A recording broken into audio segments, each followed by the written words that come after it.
Hi there, this is Shawna Audet from the Flying Cat Academy. Today we're going to talk about phonemic awareness. What is it? Why do you want it? And how can you get it? So let's get started. First of all, what is phonemic awareness? Well, phonemic awareness is the ability to manipulate individual sounds within a syllable or a word. Why do you want this? Well, this is really important because phonemic awareness forms the base of the reading pyramid. Until you have a strong base, you can't go up the reading pyramid to the other skills. So the all-important skill of decoding can't happen until you've got phonemic awareness. So how do we help people develop phonemic awareness? Well, there's a wonderful drill that comes from the Dyslexia Training Institute, which runs out of the University of San Diego, and they call it the Phonemic Awareness Drill. It teaches several different phonemic awareness skills, which develop phonemic awareness. So let's see how this works. We start off, and I'm going to use some fancy magnetic tiles, but you do not have to use fancy tiles. Sometimes I just use little glass tiles that I have, or I even have one student that uses Lego blocks. The main idea here is that you want to have maybe 5 or 6 different colors, and you want them to be cut out into shapes that are uniform, so different colors but same shape and size. And you can put them on a magnetic board, which is really nice to have them just always in that spot, but you don't have to. Some people just cut them out with cardboard, and there you go. So use what you have. Here's how it works. And we'll start off with a closed syllable word, which means one of those nice CVC words, consonant, vowel, consonant. A word like met. So M, M, E, E, T, T. So what makes that a closed syllable is that we've got one vowel. The vowel is short, it's saying the eddy sound, and then it's followed by one or more consonants. In this case, it's one consonant. So that's a closed syllable. I would say to the student, your word is met. Can you say the word? And they would say met. This step is important because we want to make sure that the student has heard the word correctly before we proceed.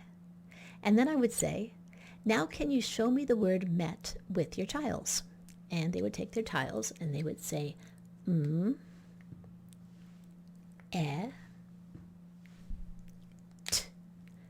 And I would say, tap it, say it. And they'd say, t, met. Now I would ask the student to use the word in a sentence. And they might say, I met my dog on the trail. At this point, we could have the student take all the tiles away, and we could start with a brand new word, or we could continue to work with met, which I'll do at this time because I want to show you some different skills that we can teach. So when we have the student, if I give them the word met and they figure out those 3 sounds within met, then we call that segmentation. T. When we ask the student to put the sounds together, that's a different skill that helps develop phonemic awareness, and it's called blending. So they would say t, and then met. We like to use 2 fingers when we have them do this because then we're using 2 different brain pathways. The kinesthetic pathway is very strong in the kids, so we're using a strong pathway to get into their brain. So we've got segmentation, and we've got blending. What else could we do? Well, if this word was met, perhaps I would say, what would happen if we took away the in met? What would we would be left with? And they would tap it, say it. They'd say et, which is not a real word, but it's part of many words. And it's wonderful to use nonsense words in a drill like this because when kids come against unknown words, they're going to have to be able to figure them out. And sometimes syllables are not real words on their own, but within a multisyllable word, they become words. For example, hab is not a word on its own, but when you add it, you have hab it. So now we have et. That was deletion. I took one away. Another skill we could do is I could say, let's take a new sound, and we're going to add it to et. This is called addition. Now what do we have? Tap it, say it. and the student would say s-et, set. Another skill that we can use is counting. So we could have the word set, and we would say, how many sounds are in the word set?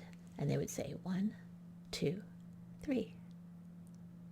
So those are some wonderful ways to develop phonemic awareness, all courtesy of the Dyslexia Training Institute. Thanks for their phonemic awareness drill. And I hope that helps. In a drill like this, you want to use about 8 words, and you want some to be real and some to be nonsense words. I hope you enjoyed learning about phonemic awareness. Until next time, this is Shawna Audet from the Flying Cat Academy.